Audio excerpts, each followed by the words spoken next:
Well, if you look at the data here in Oklahoma, there's a lot of odd things revolving around the voter rolls, such as they cleaned the voter rolls the year after a presidential election, not before, so they're clean. So that's one of the things that we ran into when we started running the data was the initial data we were able to get was from what they had supposedly cleaned in April of 2021. And we started really digging into it in July of 2021. But what they were cleaning up was only the people that hadn't voted in 2 presidential election cycles and the people that were actually reported as deceased and stuff like that. So as far as people that moved away or got married, changed names, moved here, there, whatever, all that was still in there. And, we found all kinds of anomalies. Things like, what was it, 270,000 people that didn't have a voter registration date. 207. Okay, wait. Now, is that statewide or is that in Statewide. a specific county? Statewide. Can you tell me specifically why that's important? Voter registration dates,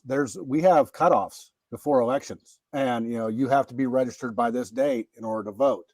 No registration date means you don't know if they registered the day before or if they're an actual valid elector or what. Wow. And technically, if they're missing the data, they're not a valid elector. We found, one of the worst things we found was that in the addresses, if you look at the voter rolls, you have the residential address and the mailing address. You can have a PO box as your mailing address. That's fine. But what we were finding is that people that had a mailbox at a UPS store or a mail-in store, when you go and get a box there, it's not a U.S. Postal Service facility. So instead of a PO box, they call it apartment or suite. It looks like everybody else that lives at an apartment or a suite.